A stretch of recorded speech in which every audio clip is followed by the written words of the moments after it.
The first to break the silence was a man. Jack Aaron asks if the child is an alchemist and what his name is. The girl says her name is Orissa. Jack Aaron says it's a great name and is happy to work with Orissa. Orissa explains that she's surprised and says she didn't think he'd noticed the golem, since he can't sense magical power. Orissa says it's the first time Jack Aaron has seen something like this. Orissa asks him if she knows a lot about magic and other tricks. Orissa confirms and asks what he wants to hear. He says he'll start from the beginning. Jack Aaron contacts headquarters, introduces himself as the bomb squad, and asks headquarters to respond. Headquarters reports that they're on the line and asks what's going on. He says he got the chip, but they sent a whole party after it. Headquarters says, "Handle it yourself." The man laughs and says it's a good joke. He says he'll remind them of this when he gets back and ends the call. He says that he is the only one and asks where they sent so many people, and says that they just decided to leave him here. He will remember that. Then the signal sounds, and he says that it is almost. A powerful explosion occurs on the road, sending cars flying. Jack Aaron peers through his binoculars and laughs, saying he's sure the others are having a blast too, and asks if they liked the way the cars took off. 3 men in uniform with weapons enter the room. Jack Aaron says it's time to ask them in person, and then says, "So." A man in uniform shouts that Jack Aaron is upstairs. The guy pulls his leg. The man notices the explosion and says it's a bomber and he needs to watch his step. He then asks what kind of explosion it is. He puts on his safety glasses. Jack Aaron announces that the party is over. Jack Aaron says that he really is a bomber. Jack Aaron, what is his nickname, and laughs. Jack Aaron destroys one by one. The man coughs and says, "What is this?" The man tells Jack Aaron to stop escaping and to catch him. He has a chip. The man screams as an explosion occurs. The man asks when Jack Aaron managed to plant the mines. Jack Aaron laughs and says that if they want to kill him, they need to gather more men, says goodbye, and leaves. The man curses and shouts at the demolition man. Then there's the sound of an explosion. He says it's really tasty. Then he drinks from the bottle. Jack Aaron turns around. He says that now we need to get out and asks if it will be possible to hitchhike. He notices something and reacts to it. Jack Aaron says he can't move and at the same time expresses surprise, asking what's going on. He delivers a powerful blow. He looks up, watching the destruction around him. The woman says this place is the royal palace and explains that they came here through a portal. The man asks if it really is him and where they are. Jack Aaron says it's a dream. The man asks what happened. The man explains that the world they live in is in another dimension. The man welcomes the guests from another world. Baratze explains that he is a local minister, pleased to meet them, and that they have called upon the guests to act as their trump cards in a war with neighboring countries. The minister says they were brought here to become heroes and hopes they will become a sword that will smite their enemies. Jack Aaron, holding a bottle, asks what kind of stupid joke this is. Jack Aaron looks at his personal information screen. Level 1, no class, Karma 0, skill transfer to EX++ explosives production. Jack Aaron says it seems the world really is different. He says that there are still Japanese here and he understands their speech, and also says that thanks to his translation skill he can understand the speech of people from another world, and notes level 80. Jack Aaron says this EX++ rank has something special, but he doesn't know how it works, and since it's explosives, it's clearly nothing bad. The priest is surprised that Jack Aaron has an EX rank skill with 2 plus signs at the end, saying he's never seen anything like it. Jack Aaron asks if it's for the bomb. The minister says he's glad the guy figured it out so quickly and would like to see the power of his X rank. Jack Aaron explains that the powder flows into the tube. Jack Aaron announces his completion and displays a gunpowder herb bomb with a rank F, a power of 5, and no special features. The man explains that it's a regular bomb with no special features. The man explains that Jack's skill only guarantees success in creating the bomb, and he simply won't be able to mess it up. The minister says that anyone can create a bomb, even without specialization, and his skill is useless. The man says Jack Aaron is level 1 and has no other skills. The girl says level 1, and the man laughs. The man asks what to do and explains whether they need such an incompetent outsider. The man says they don't need a level 1 private and orders them to take him. Jack Aaron strikes. Jack Aaron laughs and says he's disappointed because they can't even see the gold right in front of them. Jack Aaron remembers leaving something at the gas station. The slaver informs them that they no longer need him, so they'll sell him to slavers, even though he might still be worth some gold. He says it's a shame they were even considering selling him and hopes at least the buyer will see his true value. Then the slaver strikes the bomber. Jack Aaron says he's being kind for now, but he could slit someone's throat. He warns them not to get too carried away. The minister explains that Jack Aaron is very stupid and clearly doesn't understand his situation. The man orders Jack Aaron to be taught a lesson. The knights strike Jack Aaron, who says it's best to be patient and that fighting back now will only make things worse. He explains that the best thing to do now is wait for the right opportunity. The cloaked man says that if he remains obedient, he'll even be treated. Jack Aaron says they're laughing at me now. The man suddenly moves forward. Miaisip yells what's going on as Jack Aaron attacks two opponents. He screams, "Eat!" The man with glasses wheezes and screams. He runs toward him. Jack Aaron shoots the guy in the head. Jack Aaron says not to get carried away and reminds him that he already warned him. The man yells at Jack Aaron, calling him a bastard. At that moment, gunshots are heard. The guards open fire. Jack Aaron reports that they're so heartless that they're even shooting at their own comrades. The man screams that he's a bastard and some kind of level 1. Jack Aaron charges at the enemy. Jack Aaron reports that he's strong at level 1. He says he's fast and laughs. The king asks who stands before him, and the man addresses the king as Your Majesty. Jack Aaron explains that it's his gift and introduces himself as a mercenary bomber with $1 million bounty on his head. The man makes a sound of pain. He announces that he is leaving and orders them to take him, addressing His Majesty. He jumps nimbly and says, "Oops," then accurately throws the lasso. The guy says he feels like he's in a spy movie and laughs that it's a real escape. The officer reports that it is His Majesty's order to find and execute the bomber, and orders that he be generously paid for, not allowing him to escape. Jack Aaron asks if he survived. Jack Aaron says the situation became complicated because he lost his temper. Jack Aaron notices the cars and wonders what this hodgepodge is, and says he needs to get to know this world better and look around. He says that if he can get himself a car, he can easily get out of the city, and explains that he still has some equipment with him, thanks to which he can, in principle, fight with the local knights, and if he gets his hands on their weapons. Jack Aaron says it's a bit risky, but he'll succeed and make them regret it. Jack Aaron says he's going to get revenge. Jack Aaron demands to be let through and punches the guard, who responds with a surprised sound. He says it can be installed here. He asks what this thing is. The girl says he doesn't know what it is. He explains that it's the city's core. It controls all the magical mechanisms within the city, and you could say it's the heart of the city. Jack Aaron says the heart can be turned into a bomb. The elf is surprised and says it's theoretically possible, but it probably won't work, as modifying a complex magical instrument is very difficult, and in the worst case, it will explode during operation and destroy half the city. The guy says there's a chance, but the girl says it's practically impossible. The man explains that his skill guarantees the creation of a bomb, and it's worth a try. Jack Aaron asks where the girl is going, explaining that they are not comrades at all. The girl asks him to let her go, claiming that she is an employee and helped him, so Jack Aaron will spare her life honestly. Jack Aaron is surprised and says he can't believe it, and the girl also expresses bewilderment. He says that technically the woman he is talking to cooperated with, but he is not going to let her go and apologizes. He announces that he is now getting down to business. The guy says they need to find a spot where they can see everything. Jack Aaron asks what the strange magical reaction is and what's going on, and the man replies he'll check it out. The guy greets the man, then asks to borrow his car if he has one. The guy high-fives the man, crashing into him. He says this is a great place. He says the damn bastards had a good laugh. Then he orders everyone to eat and slurp. The man says, "Goats," and there's a loud explosion. Jack Aaron laughs and says it's a great feeling, then asks, "Who's laughing now?" Jack Aaron laughs like crazy. Jack Aaron says something like that, and then he looked for a way to get back to his world. He reports that he has heard rumors about an alchemist and says that he would be very happy if Arisa would tell him everything she knows. The guy says that he is a fucking psycho and the girl opposite him. The girl asks if Jack Aaron blew up the capital, to which Jack Aaron confirms it. Jack Aaron explains that soon it will be the talk of the town, apologizes, and says he's not one to laugh at jokes and that it's not a joke. Arisa says that even if he enlisted the help of the city's mage, she finds it hard to believe he'd turn the city's core into a nuclear bomb. She says she doesn't sense a drop of magic in Jack and asks if he can use it.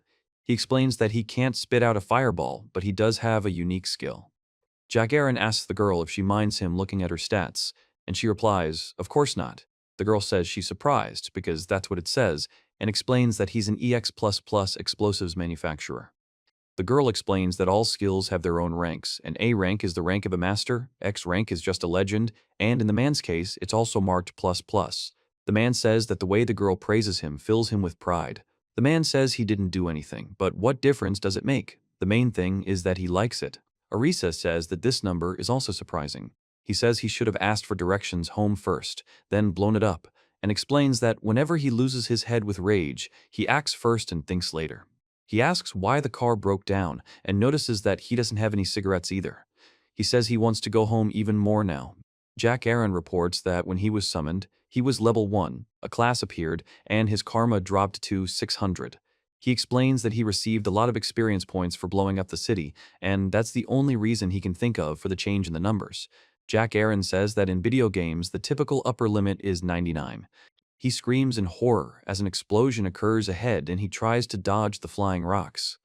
Jack Aaron says, "Wow," then clenches his fist, which begins to crack and break, after which he exclaims, "Ooh." Jack Aaron explains that physical abilities improve with level, just as he thought, and compares it to a cracker, laughing. He says it's awesome and that he's like a superhero. Jack Aaron says he might be tired of flying. The man jumps upward with great force. He says he can't fly, but he can jump pretty high. The man says he can now run and explore and is going to buy himself a superhero costume for Christmas. The girl doesn't believe Jack's words. She explains that Jack definitely couldn't have faked the characteristics. The officer reports that his karma is minus 600 and says there's no place for such sinners in their city. Another explains that Jack Aaron is also level 385, which the officer dismisses as nonsense, saying that Jack is hiding his true level and, in any case, is dangerous as hell. The girl asks Jack how he got inside. He explained they were wrong and struck the enemy. The man said he had one last grenade left and had left them a very valuable gift, which is why they missed it, but he wished them to enjoy it. The girl said that was understandable and noted the demolitionist's skill level.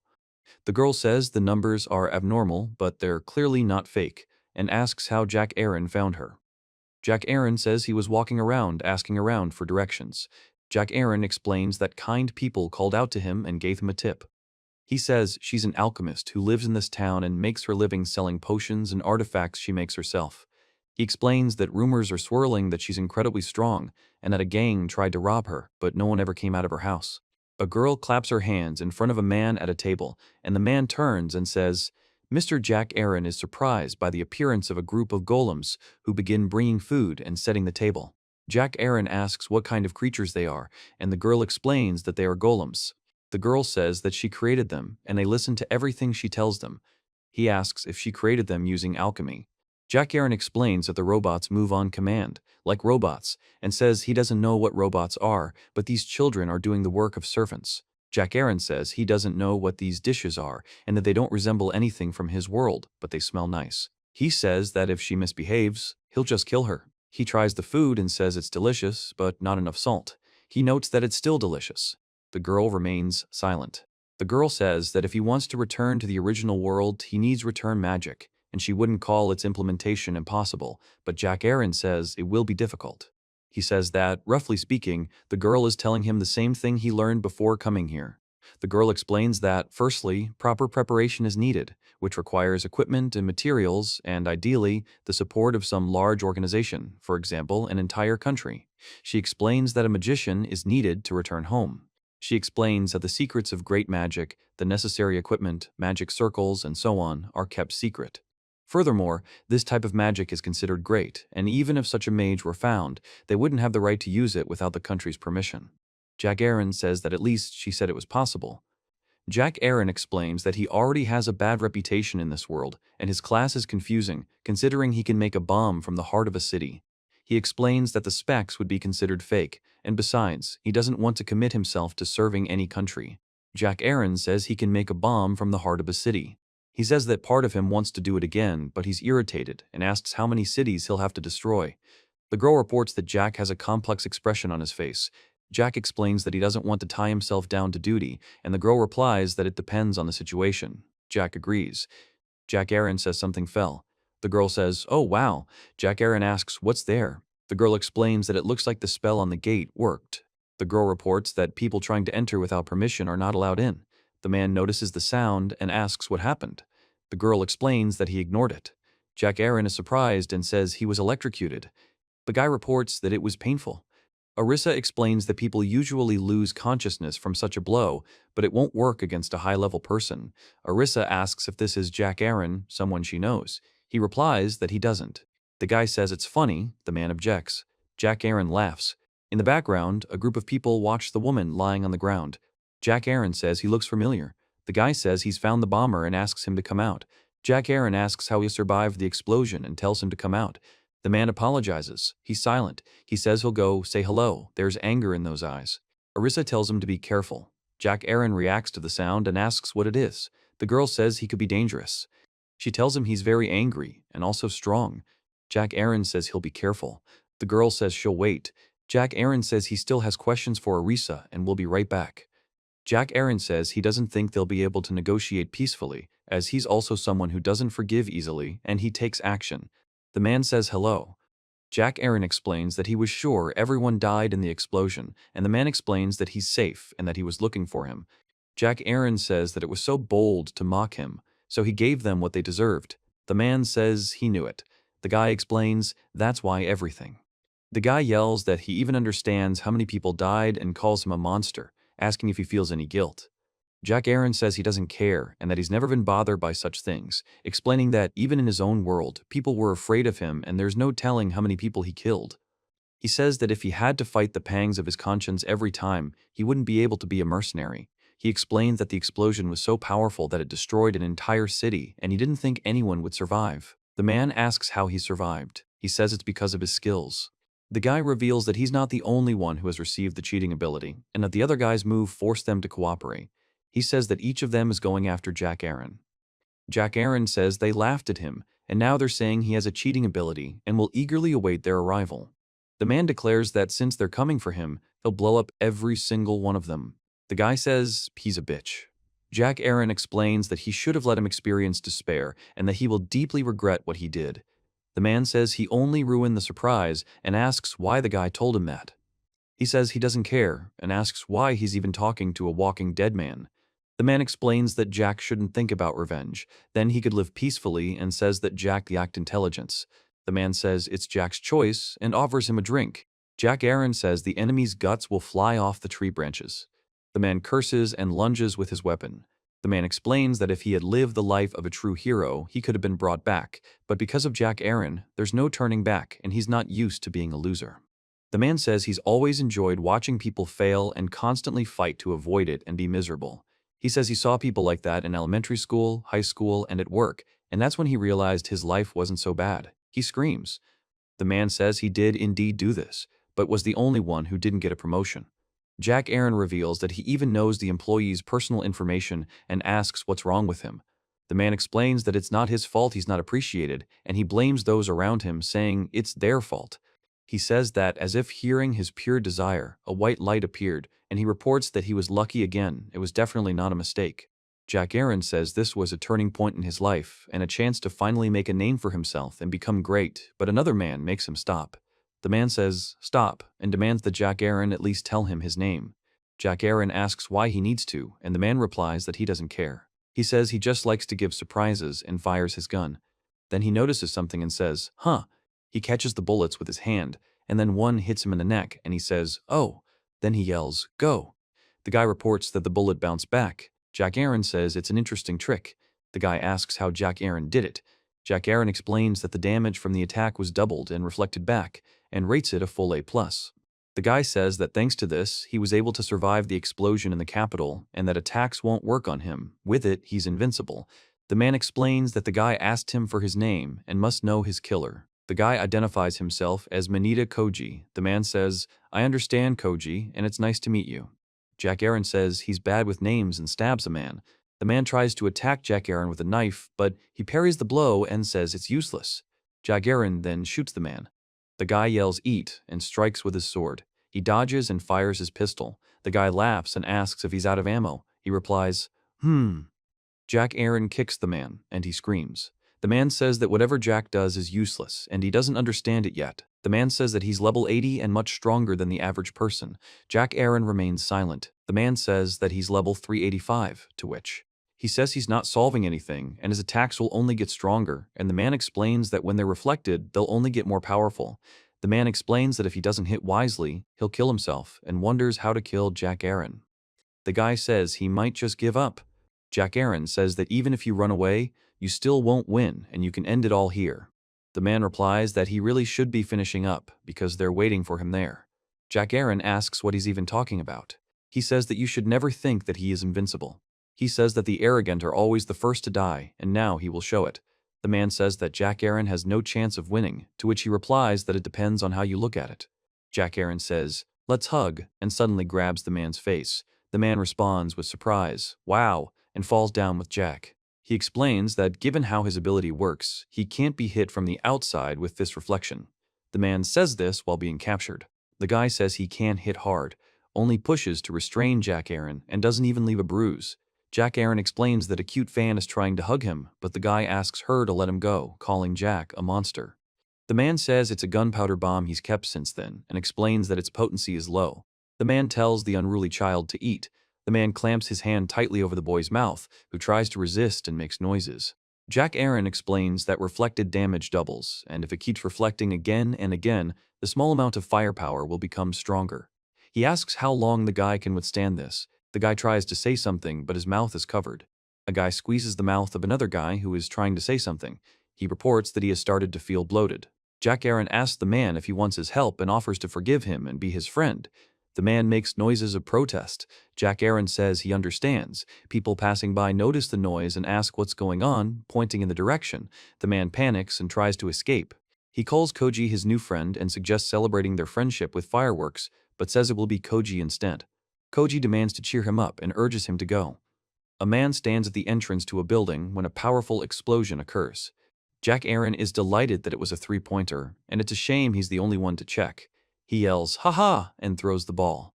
A man and woman in the crowd scream in fear, the man asking what's going on.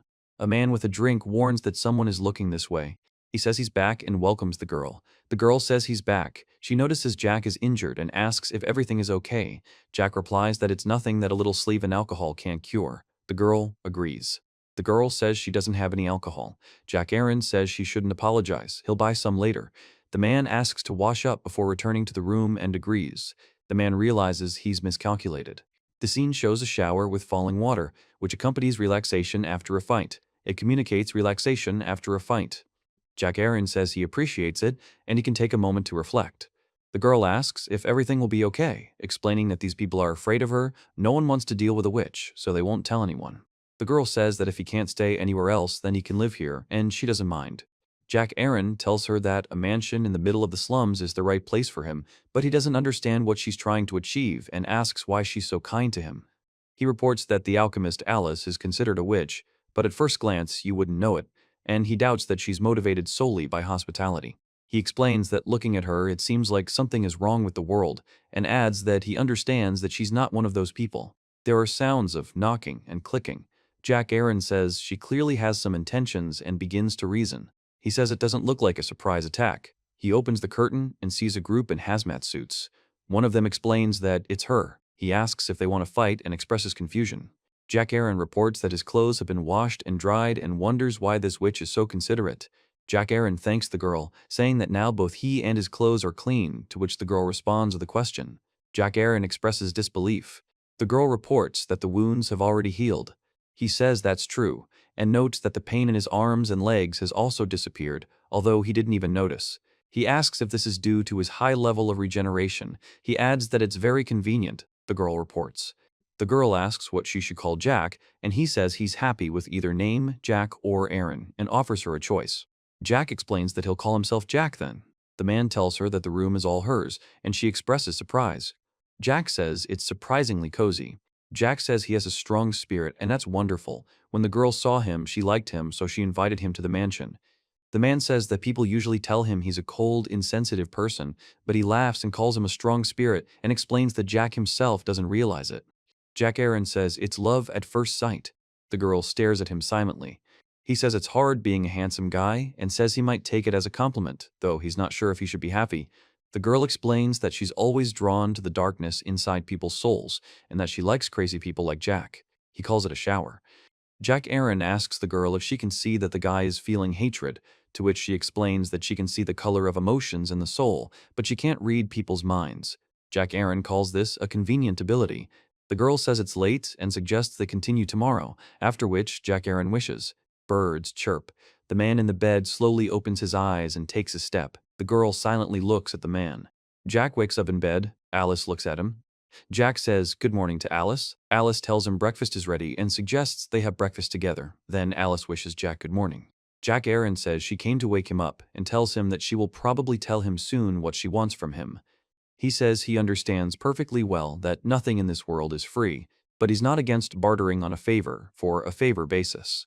The girl asks how he likes today's food. He says it's delicious, and if she owned a restaurant, he'd go there every day, and Jack Aaron explains that he tried to keep it under wraps, but apologizes for letting the girl see right through him and says he's always struggled with etiquette. The girl says she couldn't find the right seasonings, and Jack Aaron says she helped him and encouraged him. He wants to return to his world, but before that, he says he has to do something else, and he plans to finish off those who, like him, were summoned here. He explains that he hoped they all died in that explosion, but it seems they want revenge, so Jack Aaron says that if they give him the materials, he'll show him how EX++ explosives work. The girl says she's curious and asks what EX++ explosives are all about and where their limits are. He says here. The girl explains that this is the room where she usually does alchemy and says that she has materials for explosives. Jack Aaron looks at the shelves of jars and notes that there are many labels with incomprehensible words. He explains that it's a liquid magical power obtained from processed magical energy and used as fuel for various magical tools, and the purer it is, the more expensive it is. The girl listens and points to a bottle. The girl explains that these are processed biological fluids from monsters that cause burns when they come into contact with bare skin, and that she obtained a highly flammable substance from vegetables. She also says she can make alcohol from it, but you can't drink it straight. He says he understands and isn't worried, because Jack Aaron says they have a lot of interesting things ahead, and if they wanted, much of what's here could be used for explosives. The girl explains that if they mix this with that, then pour it into a bottle, heat it, and then cool it, it will harden. Jack Aaron reports that. He speaks questioningly. The girl asks, what's wrong? Jack Aaron asks if the proportions are right. The girl says it will work, explains that she is an alchemist and asks him to just trust. He says he understands and says he'll try it now. 5 minutes later, he evaluates the explosive's magical properties, noting that compared to a firecracker, its properties are much better, and explains that it's not the city's core, but it's perfectly usable. The girl remains silent, watching the explosive. The girl explains that even 1,000 people couldn't make a bomb using the recipe, and says Jack made 3 at once, which is impossible. Jack asks why. The girl explains that she intentionally inserted an error into the recipe, but the bomb still worked. Jack Aaron says he knew it, and now it's clear why he doubted it. He explains that his skill creates a bomb with 100% success, and the power is also quite good. The girl confirms that this is correct. Jack Aaron explains that with the skill he created an explosion. The girl tells Jack she has a favor to ask of him. Jack asks what it is and asks him not to be shy and speak up, after which he announces that he's finally getting down to business. The girl says she wants to destroy this world. The man explains that if she's willing, he asks her to help him achieve this. Jack Aaron says he doesn't know. The man asks him to explain the reason first, as he can't just blow something up. The girl says she wants to destroy the world and asks Jack to help her, promising to explain the reason over tea. The man asks if he heard right. The girl begins to speak. He and the girl are drinking tea at the table. The girl tells him that a long time ago there lived a certain black magician. The woman says she had great ambitions, but she was destined to never fulfill them because life was too short. She explains that she hated the human body and invented a forbidden spell. Jack Aaron reveals that her knowledge and magical abilities have been inherited by her heir, and explains that she didn't like the idea of death as the end, so she tried to deceive her.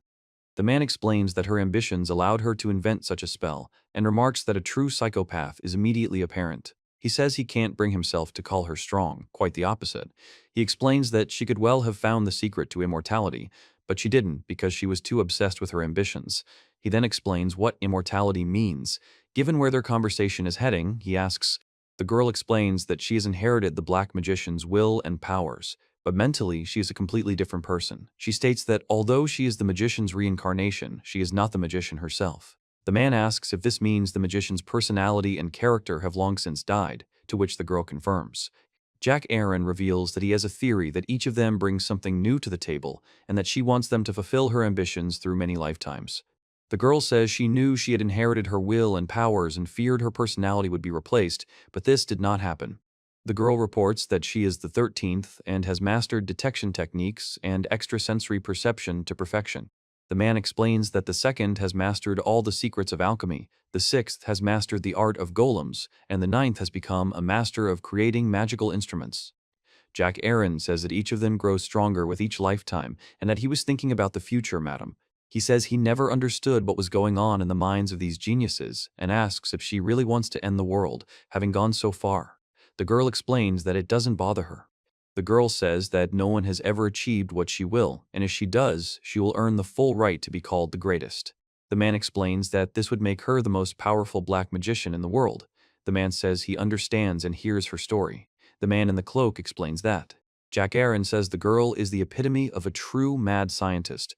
He knew she wasn't an ordinary young lady, but a true monster. The girl asks if he'll hate her, to which Jack Aaron replies, of course not. He says that when a person has a strong determination to follow his goal, it is wonderful. He respects it, and this is not sarcasm. He explains that moving forward, even if someone becomes your victim, is not evil. The boy explains that only the vanquished will historians call evil. He explains that there is no greater good or evil. That's just the way the world works. The weak are devoured by the strong, and only the strong will always be right. The boy explains that only the strongest can do whatever they please. Jack Aaron says thank you. The girl says she's glad to hear it because there aren't many people in this world who would support her, and explains that she's experienced and talented. The girl says she can make bomb materials and understands magic, and with Jack's help, she can achieve her goal and, in exchange, help him find his way home. Jack asks if this means she wants to blow up the world. The girl explains that if he needs her help, he'll lend her his power to wipe out.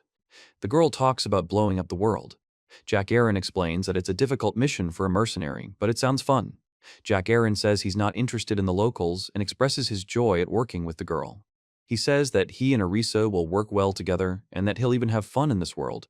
Arisa replies that she's also very happy and is sure that they'll definitely work together. Jack Aaron says, okay, and suggests they begin preparing for their shared goal, while also stating that he doesn't care what happens to this world as long as he doesn't return to his own.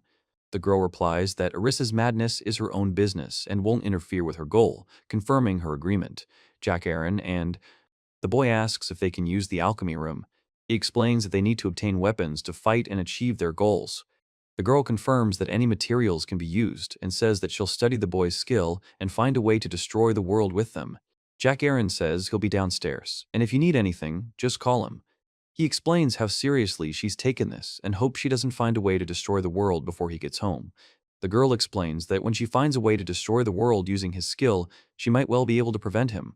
He reports that he has a pistol with no ammo and a broken knife, and says that his equipment is sparse. He explains that his bag was left behind when he was summoned to the other world, and that most of his firearms were in it. Jack Aaron says there's no point in regretting what can't be fixed, and that a positive attitude is essential, because things could always be worse. He explains that he could have been left in his underwear in the snowy fields, and that would have definitely been worse, but he made a good deal with her, Jack Aaron reports.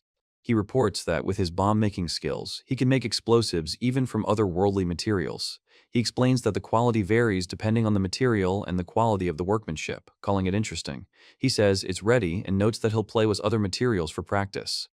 Jack Aaron examines the bottle of substance and says there are only 30 of them, all relatively simple, but it will do for now. The girl is reading a book. Jack Aaron sighs and stretches.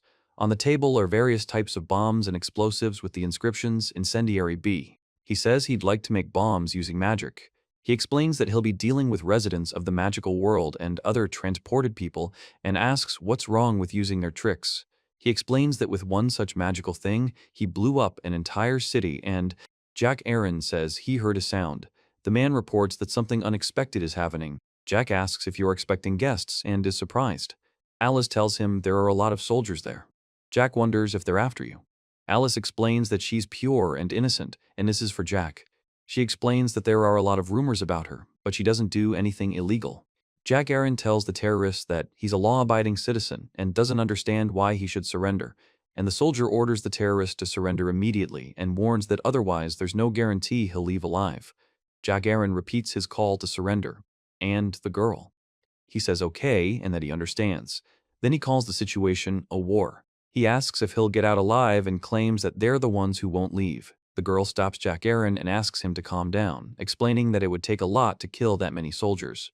Jack Aaron says he can't run unless they clearly won't let him through, and that now there's only one option: kill everyone, although if they had some kind of transportation, it might work. The girl says they have transportation and suggests they go. Jack Aaron agrees. The girl explains. He reports that he can't see a thing. The girl says that she sees something strange. The man notices the wheel moving. The girl explains that it's 10 golem bodies gathered together. Jack Aaron says it's much faster than any horse and asks what it is. The man expresses surprise. Alice says she's been preparing herself for the fact that she'll have to go on a journey someday, and it'll finally come in handy. He says it's cool and looks like he's teamed up with a true genius. Alice explains that she's not a genius, but only because she inherited her abilities and knowledge. Jack Aaron says everything is fine, and the girl silently looks ahead. Jack Aaron announces that the car is ready to go. He says he's very kind, especially to beautiful women, and that he's a kind person. The man suggests loading the things faster and imagines how surprised the soldiers will be. The girl says she should show them such a stallion. 2 knights are fighting. One of them is screaming. The mustachioed knight says it's just an alchemist's house. The other knight calls them idiots and says they can't even get past the gate. Several knights are discussing how a real witch alchemist lives here. One of the knights. In the upper right corner, a man shouts about golems and hits the golem. The golem starts moving. The man warns about the golems. On the left, a girl says there are too many people there, and the golems won't last long. Next to her, a man says the golems are doing well, top left. The guy says he's handing over the keys, and the man thanks him. Then the car suddenly takes off. Jack Aaron says it sounds good and he likes them. The girl says she knows it has autopilot, but she wants to run over a few bastards herself because it wouldn't be as fun on autopilot. Jack Aaron explains that driving a new car is like a first date. He's nervous. Dev. He says he's ready to step on the gas. The girl says she's about to push the wall apart and asks if Jack is ready. The girl explains she's about to push the wall apart. The soldiers notice something and are surprised. Jack Aaron says he's about to show them how to drive with a bang and warns them to watch so they don't bite their tongues. The girl says she understands. The soldiers below are surprised, asking what this phenomenon is. A guy screams in surprise as a car hits people. He says there are no seatbelts or airbags, which only makes the situation more interesting, adding that the seats are cool. A girl asks about the seatbelt and airbags. He says they'll just fly by. The guy yells for the enemy to stop and calls him a monster, warning him that even if he drives away, it won't help. Jack Aaron says the enemy is down. The guy notices that only slop is coming out of the enemy's mouth. Then the guy pushes the enemy to the ground. The girl reports that nothing can be seen. He says, "Eh." The girl says she doesn't understand what's going on. Jack Aaron remains silent and continues driving. One of the soldiers tells him not to let him escape and that he shouldn't run away. Another says that these intestines seem to be feeding well and need to add a couple of functions. He's glad that there's finally fresh blood. The guy tells the driver to brace for impact. The man confirms he's ready. The man orders the mage to aim at the car. Jack Aaron steps on the gas. He laughs and says it's a real monster, not a machine, and that neither bullets nor magic have any effect on them. The girl explains that's not entirely true, but 10 golem bodies are as strong as the castle walls. Jack Aaron reveals that mirrors can also reflect spells and immediately says that it's cool. He says he forgot to turn on something else, and the girl confirms this with the word definitely. He presses a button on the device, after which rock music is heard. First, the man with the beard asks what kind of music it is and calls it hard rock. Jack Aaron explains that it's a record player and explains that it's a special kind of magic that uses melody as a formula. The girl explains that the fifth was a musician who really loved music and adds, "The guy says this music improves his vision and lifts his spirits and is also perfect for boosting the morale of his comrades." The girl says it's clear. Jack Aaron says the Middle Ages with guns, magic and golems, and now hard rock to lift the spirits, he imagined another world completely differently. The guy reports the start of a chase. The girl says that they are being chased. 3 men on motorcycles are shooting at a moving car. Jack Aaron says they'll be shot at as they move, and remarks on how skilled the guys are. He adds that they won't let them. A girl receives a smoke bomb from Jack Aaron, and he says, "Here, shill." He explains that the smoke uses a pungent material, like chili peppers, and explains that it's perfect for blinding the enemy. Several armored men shout that their eyes are burning and they can't see. A man on a motorcycle shouts, "Stop, terrorist," and another man laughs. First, the man says he doubts everyone will be run over and that they need to get out of town. Then the man explains that if they want to leave town, they need to go the other way. Jack Aaron says they need to find a way to turn around. The man asks if this is true and where exactly he'll make a mistake. He and the girl notice that the car suddenly rises into the air. He says, "What's happening?" He steers the car sharply, and the girl looks at the road. He reports that the car lands with a crash. The girl tells him she gave the golems a 180-degree turn and asks how long it took him to find a good place to turn. Jack Aaron tells her what she just did, and the girl tells him to go straight. Jack Aaron remains silent. He tells her to warn her about this in the future and says he didn't expect it and was scared. The man explains that the situation is actually funny and agrees. The girl says, "Oh, come on, it's funny." Jack Aaron tells him they're morally wrong, but who cares if they're having fun? The girl asks if he likes the car and how it feels. Jack Aaron says it's absolutely amazing and he'd like to take it with him to another world. The girl is happy to hear that. The woman says that if there are any requests, she needs to know. The man says he'll wait for new chips then. He notices the barricade and explains that it was put together in a hurry and offers no protection. The man orders them to stand still. He says that the preg is about to be destroyed. Jack Aaron hears a creaking sound and asks what's going on. He then expresses admiration, saying it's a great solution. The girl asks, "It's much better now, right?" He says they're going straight ahead. The man explains they're behind something and orders them not to drift. He apologizes and says they're in a hurry, while a car with 2 people on board rushes through obstacles, hitting people. The guy screams WAAAH, then the man coughs KHEH and falls. Jack Aaron reports that there are no injuries, and the man replies that he's not grateful and is trying to say thank you. The guy says that the advice is to simply give it in exchange for a weapon, and asks to share the pistol if there are any bullets left. He says that if you keep shooting like that, there simply won't be enough bullets. The man with the gun says he will take the gun and thanks for it, and the man in a helmet asks for help and makes sounds of fear. Jack Aaron tells Alice to watch, and she screams. Jack Aaron says he found something good. Alice says Jack Aaron is a good man and asks to share, and he asks what's good about a serious man and asks if she likes to joke. Alice points in the direction and says.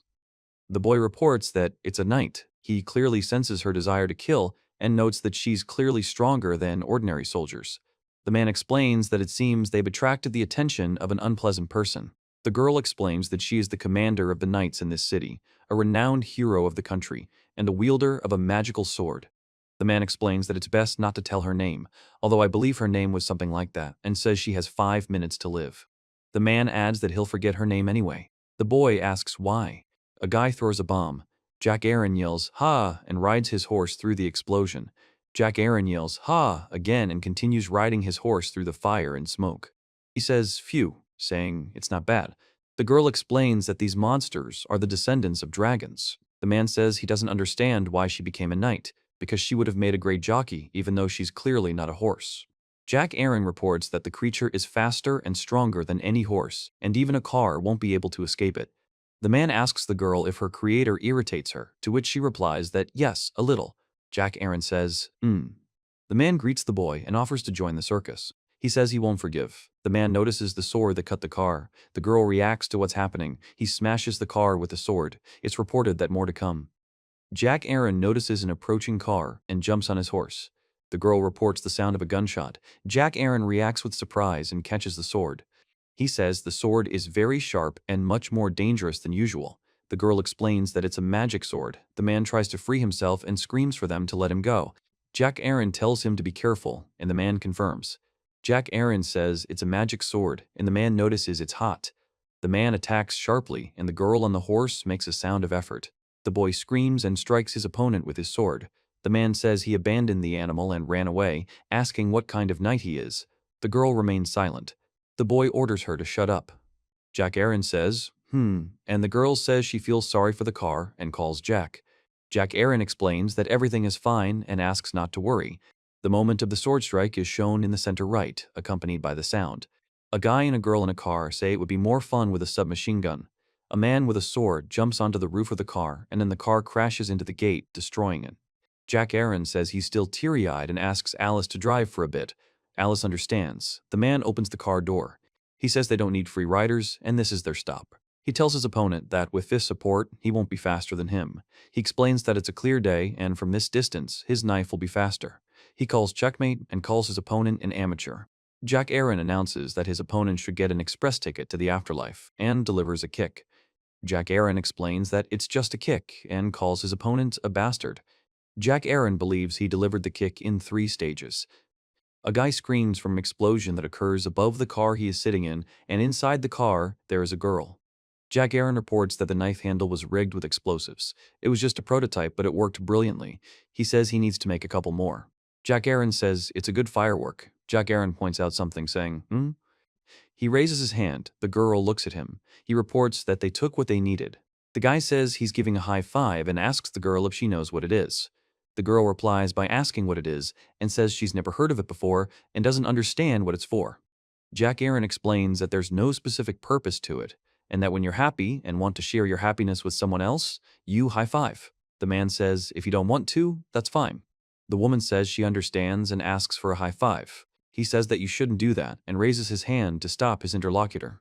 The girl asks Jack Aaron for a high five and asks, "So, what's up?" Jack Aaron looks at her with surprise and responds silently. He says he'll do it with pleasure. The girl says, "Okay." They high five each other. A scream is heard in the forest. Jack Aaron says he needs booze and cigarettes. The girl asks for patience and promises that as soon as they reach the city, he'll get everything, and also asks where the life-saving firewater is. The guy asks if the car needs gas, and the girl says no, it doesn't. The girl explains that golems can absorb magic from the air around them, and if they simply keep moving, they won't run out of fuel. The man says it's convenient and would have worked the same way with machines in his past. The girl says that only. The woman asks where they're going then.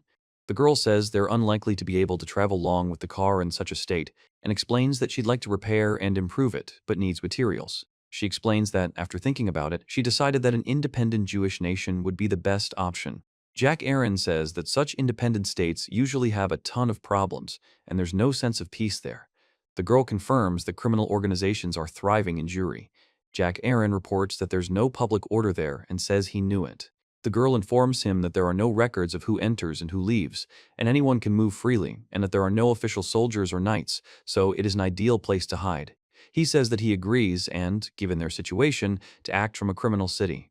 Jack Aaron says he thinks they'll be able to find repair materials. The man says it'll take about 10 days to get there, but if they take the dangerous route, they could get there in 5. Jack Aaron explains that's great and asks if they're going there. The girl tells him there will be many monsters on the dangerous route, and unless he's suicidal, it's best to avoid that road, but she thinks they can get through. He asks if there's a reason they're in such a hurry. The girl explains there are 3 reasons, the first being that with him they have every chance. The girl explains to Jack that even great heroes don't have a level as high as his, and that the knight commander he blew up was around level 70, and that ordinary soldiers at level 40 rarely reach that level anymore. She says that the more dangerous creatures he defeats, the higher his level. The girl explains that the main reason is that monster corpses can be used to create bombs. Jack Aaron says he can't pass up such a chance. The girl explains that different corpses can be used for different bombs, and the same materials can also be used to create regular weapons. She adds that there are. He says he thought the girl was the kind of person who couldn't hold a conversation, but she's a good communicator when it comes to her favorite topic, and he didn't expect her to be so energetic. The girl asks if he's against it, they'll go the other way. He replies that he doesn't mind. The guy says he'll have to get rid of them somehow. Jack Aaron says, "Okay," and hands the gun to the girl, who explains she's already loaded it. Jack Aaron thanks her and says she's being considerate. Jack Aaron explains he doesn't want the car to get damaged any further and asks the girl to. He says he'll show you how it's done. The man asks where they aim and whether they even practice. At that moment, a scream of "fire" is heard. The text informs that the victim has become the hunter. Jack Aaron says he'll show you the difference. Jack Aaron fires a pistol at an approaching car. A man in a helmet reacts to the shot. Jack Aaron reports that the demolition man is making a bow and arrow. In the upper right corner, a man says he's in pain. In the upper right corner, an object is shown with a description of its name, rank, power, and features. The man screams in surprise and asks what it is. In the center left, a man screams that it's a demolition man. He laughs and says, the guy jumps with a scream.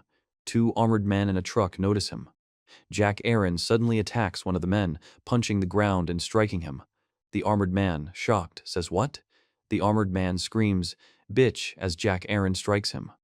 He says, He explains that he's using very little force, but his opponents are already mashed, and that kind of force is hard to control, so he shouldn't have expected it from such a difference in levels. He says that he was trying to be more careful. He says, "UP." A guy screams at the door.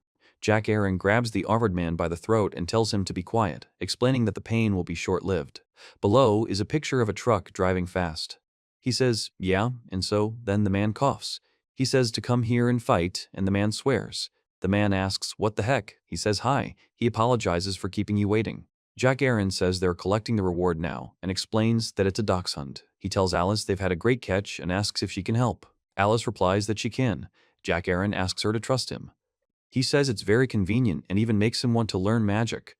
The girl says that Jack doesn't have a drop of magical power, and unfortunately, he doesn't have a chance. The girl says that even with a very high level, Jack Aaron simply lacks talent. Jack Aaron says he can now sadly and sorrowfully give up and thanks her for the diagnosis, then explains he's joking.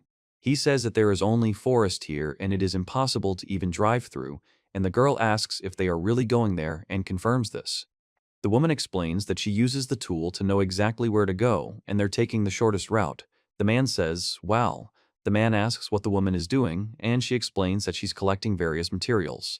The woman says she's driving, and the man says, "That's great." The man says he'll be making new explosives, and the girl leaves the wheel with him, to which the man replies, "Of course." The man explains that making explosives used to be much more stressful. The man picks up a bottle labeled Name, Firebomb, Rank, E, Power. Jack Aaron says he wishes he could keep that skill in his world. The girl says he's good at it. Jack Aaron replies, "Yeah." The girl asks, "Well, that's unexpected."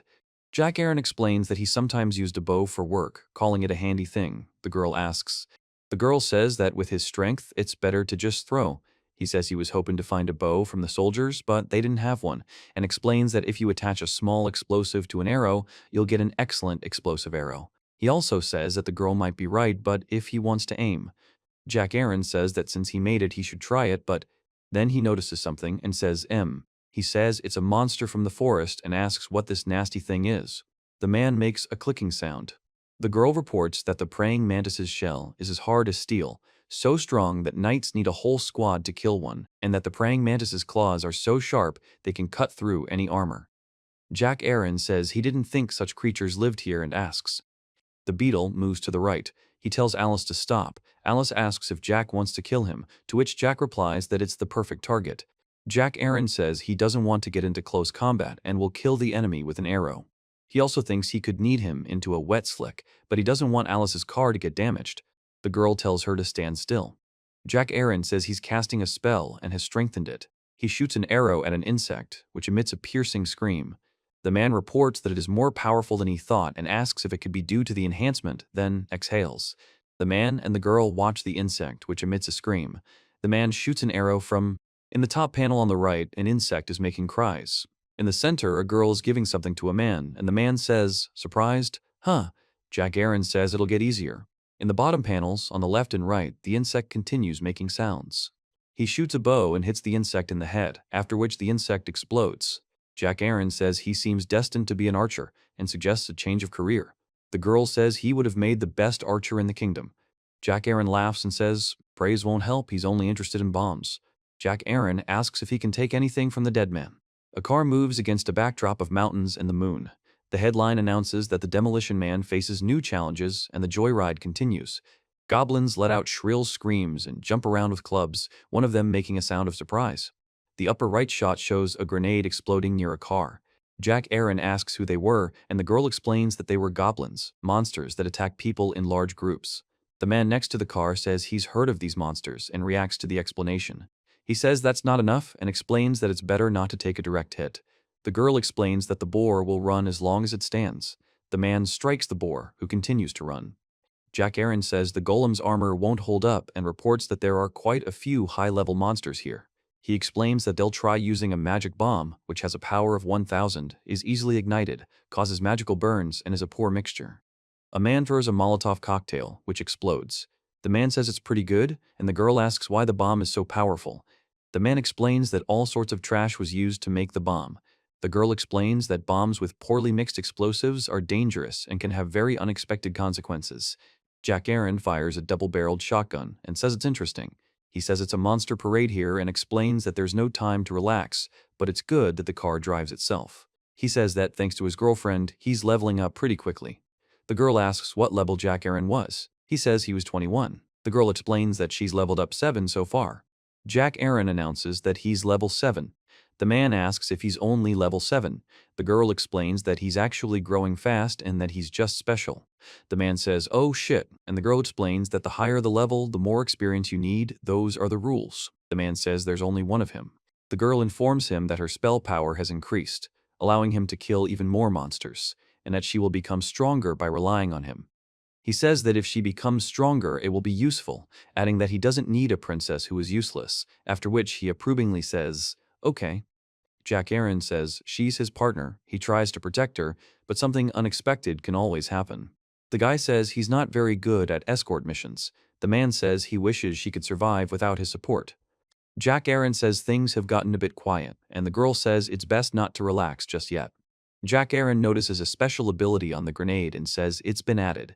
The girl explains that she tried adding the special ability, so the grenade can now be used against monsters with physical resistance. Jack Aaron says the girl. He says that destroying the world is quite difficult. The girl explains that the world is not as fragile as it may seem, and the fact that the war in the Age of Gods did not destroy humanity proves this. He says that he never planned the end of the world like that. He adds that he doesn't think. Jack Aaron says he wants to see a bomb that will destroy the entire world, and he thinks it's interesting. He explains that if he returns before it explodes, he won't miss anything, and it's a great way to kill time until he gets home. The girl says she has a couple of ideas, and the girl says she's confident everything will work out with Jack. Jack says he thinks so too, and asks her not to worry. Jack Aaron says that destroying the world is, of course, important, but asks her to think about how to get her home, as it's very important to her. The girl replies that if she doesn't do this, Jack Aaron won't help her, and he confirms that not only will he not help, but he also warns that this could backfire. He says he's kind to girls and children, and he'll feel guilty if he does anything to this girl. Then he jokes that he's just kidding. The girl says it definitely wasn't a joke, but tells her to forget about it. Jack Aaron tells her he has no intention of betraying her and really wants to work with her, and she replies that the feeling is mutual. She then says she relies on Jack, after which they simultaneously raise their hands, and Jack Aaron laughs. He says he doesn't know why the girl likes high-fiving so much. The girl is silent and thinks. He laughs and calls it stupid, and the girl asks if this seals their deal. He agrees that it's important. Jack Aaron says that for a long-term partnership, it's better to trust each other. They become a little closer, and that's great. The girl says she'd at least like to learn more about his world. Jack Aaron explains that you can't live alone. It's crucial to have someone you can trust, and if you only think about yourself. The guy says Zim, and then asks if he's serious. The girl looks surprised. The man makes a sound from afar that sounds like a question. Jack Aaron announces the urgent need to get out of here. The girl explains that this dragon is a living scourge of our world and the ultimate predator. He laughs. The girl is silent. He tells her to hold on. Jack Aaron says that when people talk about fantasy, they of course mean dragons, and adds that magic and monsters are a given.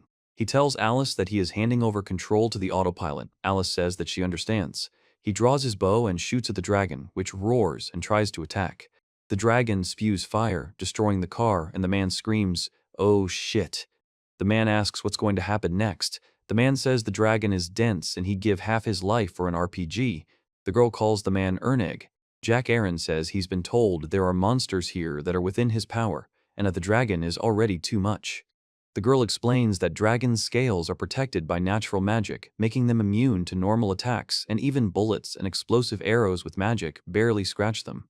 He tells them he's come to visit them, and what an honor it is, and then offers to take another selfie as a souvenir.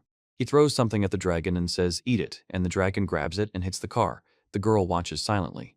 Jack Aaron says, "Ugh," and expresses surprise, saying, "That's fucking amazing."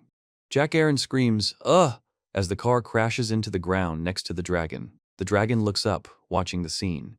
The girl says, "It's not time for games." He screams. In the background, a huge dinosaur with an open mouth breaks down walls, and a car flies into the air.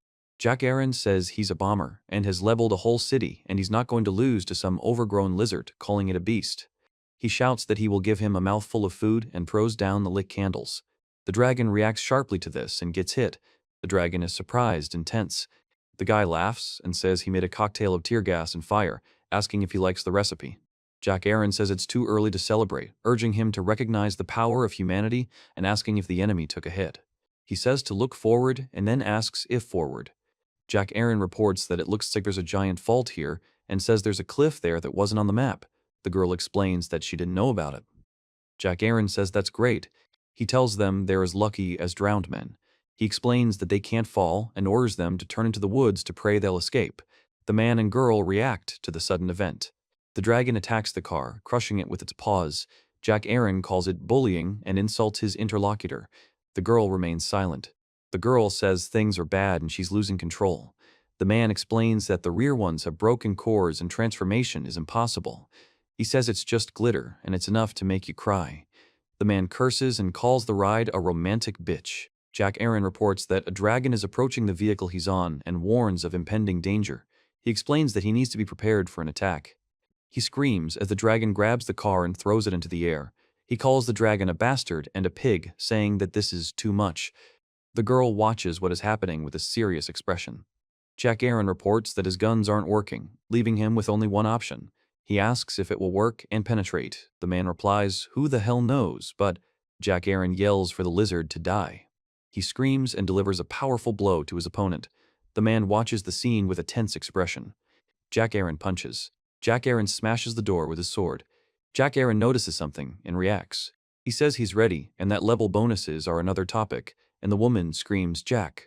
The guy says they're falling. The man says, "Damn." The girl looks down. The car falls into the abyss. A man reports that it's a complete failure and a splashing sound is heard. A man screams, a man makes a sound of pain, a man speaks hoarsely. A car with a person inside is driving down a river. Jack Aaron says things are going badly and declares it a complete fiasco. At first, he says okay and reports that he's provided first aid. Then he explains that the wounds are already healing and the level-up bonuses are powerful. The man is grateful that they're at least alive after falling from such a height. Jack Aaron reports that the body has become stronger due to the leveling up, and also explains that Alice only suffered a broken bone because she likely softened the blow with magic. He explains that this alchemist has lived 13 lives and is unmatched in terms of resilience. He says you never know where life will take you, and notices that the piece is as hard as a shoe sole, and then he understands it. He calls the creature a damn lizard. He explains that ranged attacks don't work, bullets and bombs bounce off, and Jack Aaron reports that the real damage was done by only one successful hit, and that was at point-blank range.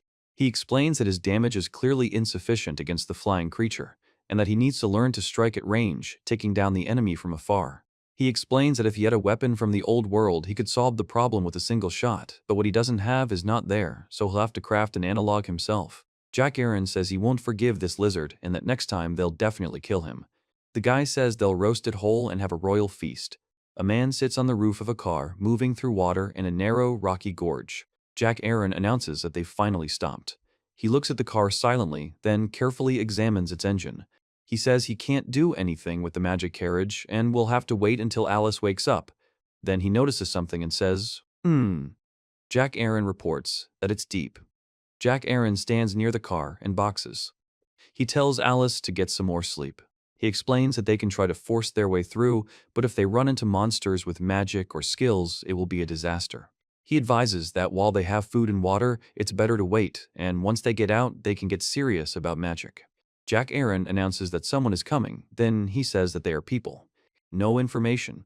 Jack Aaron says he sees a bearded team with guns, obviously experienced fighters, and is confident he can handle them without a problem. He explains that a shootout is risky, as Alice could be hit by a stray bullet, and she's his ticket home. Jack Aaron says he'll see. He says that in such a situation it would be foolish to get involved in a fight, and that he will have to take a risk. He asks who the man is, and the man asks what he is doing here. Jack Aaron reports that this is Dwarf Tribe territory, and asks if he might be a poacher. Jack Aaron explains that the situation is better than he thought, and says it's a misunderstanding, he's not a poacher. Jack Aaron asks them to wait. He reports that a dragon attacked them in a canyon, but he and his partner fought it off and escaped. He explains that he didn't invade them on purpose, but fell off a cliff and landed here. He simply asks for directions to the exit and says that if they show him the way to the surface, he'll do the same. The guy explains that a piece of the claw is stuck and offers to check it. One of the men asks to see it so they can check it. The guy says he doesn't charge for looking at it and allows them to check it however they want. The men carefully examine it. Jack Aaron reports that it is indeed a dragon claw and asks where it was obtained. The dwarves express admiration and ask for one too. Jack Aaron explains that it is a souvenir from a battle with a dragon. The dwarf remains silent. He says he's an experienced warrior and will definitely take down the dragon next time. One of the Vikings says Jack isn't lying and has honest eyes, though it's hard to believe. Another Viking asks in surprise if Jack is serious about fighting the dragon one-on-one. Jack Aaron says he's decided to roast the whole fucking lizard and find its lair, wherever it is, and once he's decided, he'll do it and blow it to hell. He says the unconscious woman is his wife. The man explains that she fell off a cliff and broke a bone, but will live. He says that she is not his wife, but just a colleague, a business partner. The man asks if she is injured. Jack Aaron says the dragon attack is a disaster, but it seems fate itself brought them together and suggests they go to their settlement to rest. Jack Aaron explains that the girl is unconscious, the cart is broken, and the village will fix it. The man says he doesn't dare. He says to take some dragon claw and asks what they say about it. The dwarf explains that it's a rare material that's hard to come by, and a piece from your finger will suffice, as it's a universal medicine. Even a crumb is worth a fortune. He says it's a deal and agrees. One of the dwarves explains that it's a steep climb and asks if Jack Aaron can handle it. Jack Aaron says it's easy. The dwarves notice Jack's muscles and call him strong, and one of them asks him not to relax. He says he's guilty, and the dwarf says the road isn't boring. He says he's keeping his guard up and thinks the boys are cheerful, but while he's on his way to the dwarves, it's best to establish contact with them. He looks at the sleeping man. Jack Aaron points out that even if Alice could move, it would be difficult to find common ground with such hot-tempered characters. The man asks where they were even headed, since there are no towns or roads nearby. Jack Aaron explains that they were heading to the independent state of Evreo and wanted to. He and the man spot monsters. The man says there will be a feast today, and he says it's a rich catch. He orders the guys not to let anyone escape. The Viking attacks the enemies. The Viking shoots at the enemies. The girl asks if all the meat is being caught. The man says there are many enemies and offers to help. The Viking replies that no help is needed and orders the girl to be guarded. The man thanks her and agrees. The man rejoices at his successful catch and says that it's. Jack Aaron announces that they have arrived. The man and the Viking raise their hands. The guy says, "Wow." The top right man announces that this is their settlement and invites them to settle in and rest. The man with the beard and helmet remarks that humans are rare visitors here and explains that rumors about him certainly haven't reached here, something he regretted even now, as closed communities are usually hostile to outsiders. The guy says that perhaps the dwarves are friendlier. The dwarf with the horned helmet says that they first go to the elder to introduce the guy. Jack Aaron informs you that you won't be kicked out, but order is order. Jack Aaron says he doesn't mind. The man explains that this is the elder's house, where meetings are held. The man suggests treating the girl first, to which Jack Aaron replies that they'll just say hello. He says it's not about mistrust of the gnomes, but Alice is irreplaceable, and he should be there to cover for her just in case. He says that's enough. The man says they don't steal from them, and they'll keep an eye on things. The gnome replies that he understands. Jack Aaron says he'll return it by force if they steal it, and that he doesn't take kindly to theft. He explains there's nothing to worry about. The man says good people live here and he feels no malice. The man asks if Jack Aaron is cold right now. Jack announces that it's a father and son. The man explains that their son saved them, he was found in a cave, and he's on Alice's shoulder. The old man says his soul is twisted and warns that they've brought a dangerous man. The man asks if the old man has a scanning skill like Alice's. Jack Aaron says the man is also insolent. The man says they don't care what Jack did in the outside world, they only care about the fate of the settlement. Jack Aaron explains that's fine and asks how he can help. The man thinks Jack sees right through him and Jack says he healed his partner and repaired the cart and, of course, not for free, he paid handsomely. The man explains he gave her a piece of a dragon's claw, explaining that Jack encountered a dragon and fell into a cave. The man confirms it's definitely a claw. Jack Aaron says he snatched it from the lizard bastard fairly and explains he wouldn't stoop that low. The man asks if Jack Aaron found the corpse and sawed it off. Jack Aaron says he gave them what they asked for and says they're in.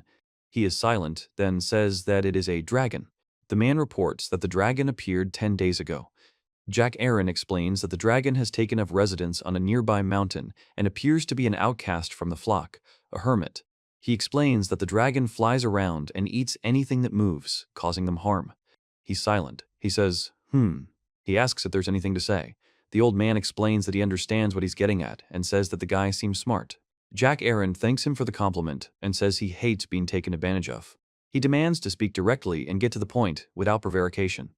The man asks him to simply ask, admitting his guilt. The other man says his father is the strongest among them and asks him to stop. Jack A. He says this while attacking the man with a knife. The man says, "Old geezer?" Jack Aaron stops the man and warns him not to get blood on the floor, saying that he may be blind, but he understands the situation. The man replies, "Okay." The man and Jack Aaron laugh. The man says, "Ho ho ho," and then they walk around the room together, still laughing. He says that words are empty and it's better to cross swords. He explains that he wanted to get to know his interlocutor better and didn't think he would react so quickly. The man laughs. Jack Aaron says he doesn't quite understand what it was. The man explains that his father is the best warrior in the settlement. The man says it's a shame to make excuses, but really, he just wanted to test his strength against Jack Aaron. Jack asks if this is true, after which the man states that Jack is an excellent fighter and doesn't just rely on leveling up, but rather owns his combat skills. The man greets Jack on behalf of the dwarven settlement. Jack calls the man a restless old man, and the other man says, the partner wakes up and says, Jack Aaron says, He says hi and asks if the girl got enough sleep. A girl says good morning to Jack Aaron. Jack Aaron asks how you're feeling. He says the bone is broken, but that's normal, and adds that he can heal a scratch like that in no time. The girl explains that there's no need to worry since it's not Jack's fault. He apologizes and says he messed up and didn't protect her, clarifying. The girl says it's healing magic, and explains that she was a healer in her third reincarnation. Jack Aaron says it's impressive and asks if that's magic too. He says that they are in a dwarven settlement, and the girl asks where they are anyway.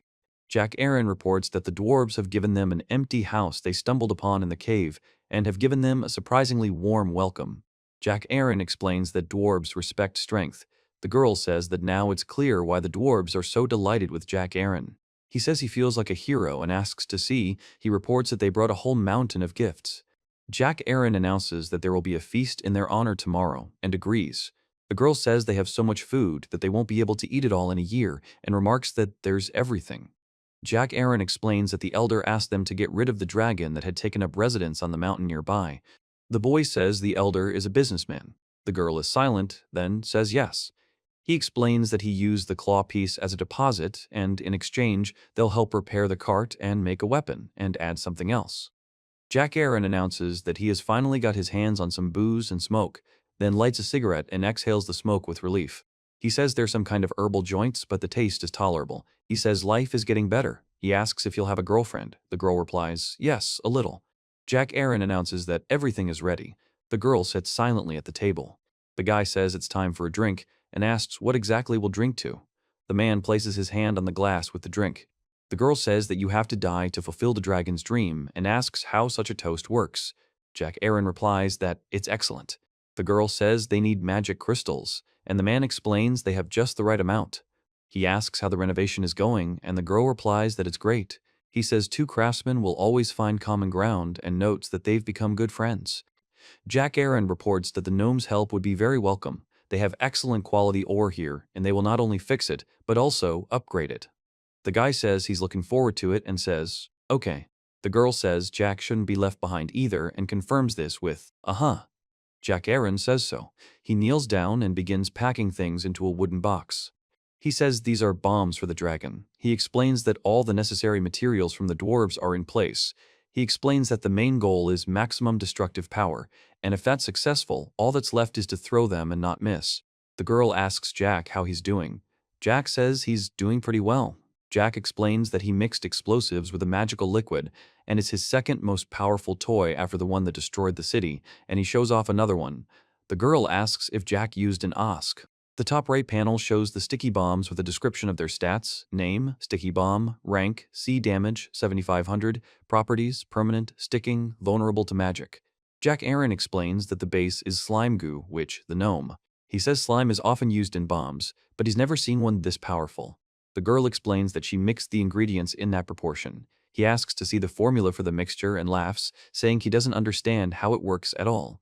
The girl explains that without his skill, it wouldn't be possible. Jack Aaron says the explosives are like those in the old world, and he evaluates local materials by their composition and effects, and if you stick to the usual rules, nothing will work. Jack Aaron reports that he tried experimental bombs, and everything worked. The girl says the same. The man notices. He explains that without precise calculations and proportions, it's impossible to achieve such an effect and power. He then throws the bomb, and it explodes. The girl explains that the EX++ bomb-making skill guarantees success when crafting, and says that Jack seems to have rewritten the laws of physics to suit his own needs. A man makes a sound that expresses thoughtfulness or doubt. Jack Aaron asks if the girl has finished the golem transporter and how she's doing. The girl explains that she used to have 10 golems, but now she's increased their number to 20, and that breaking a couple of them doesn't disable the entire system. Jack Aaron says, wow. The boys marvel at the number of improvements they've made in just one day and express surprise. The girl reports that everything works, including the magic beam, amphibious transformation, and dive mode, as well as the protective barrier. He says it's fantastic. The girl says she has more ideas for features and asks Jack if he has any suggestions. Jack replies that he doesn't have any yet and says the girl has exceeded all expectations. Jack Aaron says thank you and is happy to hear it. The man asks if he can go for a ride and the girl says, go ahead. The man says he's having a blast. He delivers a powerful blow, knocking his opponent down, and the surrounding men admire the force of the blow and ask him to give in.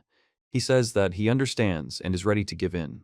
The guy explains that it's just fun and they're just having fun and they have to restrain themselves so as not to accidentally kill someone.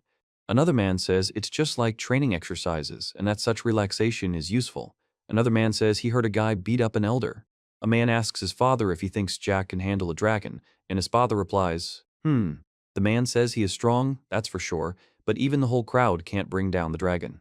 Jack Aaron reports that after the dragon's attack, they've suffered losses, supplies have stalled, and there's nothing to eat, even with the help of others. The man says that going against the dragon in a crowd is suicide. Jack Aaron explains that this creature is a monster out of this world, the man warns. He says he's not going to just give up and die, but will fight. The man asks if he really wants to just die with his tail between his legs, to which he replies, no. The girl watches from the window. The guy explains that there's contact. Jack Aaron says he's always ready and asks who's next. Jack Aaron says he has no titles, but as the undefeated champion, he accepts the challenge. He says they're going hunting for a lizard. The girl sits in the car and says so. The man near the car opens the door. 3 men in helmets are talking to each other. Jack Aaron says, let's go, and orders the Dragon Slayer squad to leave. The man wishes them luck and is surprised that Jack isn't coming with them, and Jack explains that waiting for the result is a special pleasure.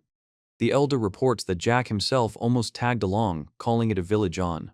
The old man says he's relying on them in the clearing to the dragon's lair. He says they'll be quick and asks for drinks to be prepared for their return. The girl explains she'll focus on scanning magic and keeping an eye out for enemies. He understands. The Viking says that they are taking on the monsters along the way, and the man in the car says that Jack Aaron is their trump card and asks them to save their strength for the dragon, to which Jack Aaron agrees. He reports that there are only a dozen dwarf volunteers, like the master. The dwarves tensely agree and prepare for action. Jack Aaron says the jitters are understandable. He explains that in this world, dragons are a natural disaster, and a fight with them is a once-in-a-lifetime experience. The Viking says that even courage has its limits, and it's easy to despair and regret ever getting involved. He explains that unnecessary stress only hinders progress and can be fatal in combat, and also explains that it's important to chat to defuse the situation. Jack Aaron asks why he's so sour and if he's got a stomachache. One of the Vikings apologizes and begins to explain that when he thinks about the dragon, all sorts of thoughts come to mind. Jack Aaron explains that there's no shame in being afraid, and that a person's strength lies in managing fear. He says he's not asking him to conquer his fear, but simply to get used to it, because everyone is afraid in war.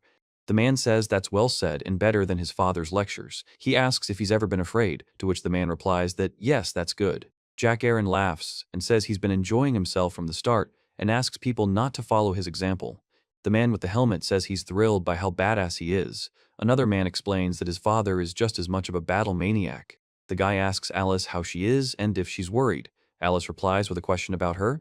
The man says he's not worried either. The girl says that death is not scary. If she dies here, then the next version of her will simply appear. It has been like this since ancient times. It is an endless cycle. The top right man says, expressing bewilderment. The girl next to the right is silent. The man on the left explains to the man in the helmet that the girl loves to philosophize, despite her age, and warns him not to pry. The man in the helmet reacts with surprise. The man on the left gets out of the car. Jack Aaron explains that things aren't quite as planned, but the tension eases. The girl calls him a monster. The man says he's on the left. The 3 Vikings nod and say, and one of them understands. The man reports that the enemy is approaching, and he says that he needs to deal with him. Jack Aaron says they need to conserve their strength for the main battle. The man suggests mining everything while the dragon is gone. The text states that this is a plan to eliminate the dragon. He says that looking at the lair, a couple of bombs could bring everything down to hell. He asks how he knows he'll come back right away. The bearded man explains that won't work with a dragon. The girl explains that the dragon has a sense of magic. Jack Aaron advises that if the dragon is inside, the attack must be carried out immediately, dropping bombs and pouring fire non-stop. He explains that if the dragon gets close, he will take it on himself, while the others will lay down heavy fire. Jack Aaron explains. He says he's never liked complicated schemes and therefore doesn't bother. He explains that it's embarrassing to even call it a plan, but they have plenty of weapons. He says he was constantly criticized, and the pros constantly grumbled, asking where the tactics and strategy were. The guy says they have everything they need to win now, explaining it's just a lizard they'll crush. The man says the results have silenced them. Jack Aaron and the girl talk, and the girl calls him by his first name. Guys with guns stand in front of the car. The man announces that they've arrived. The man explains that this is a dragon's lair. He says the place is empty. The girl says they need to hurry. Jack Aaron reports that it looks like it started, and he can already smell them. Jack Aaron says he'll be greeted as expected, orders weapons to be raised, and formation to begin. The dragon flies above the earth. He announces that he has finally arrived. The girl explains that the mission has begun.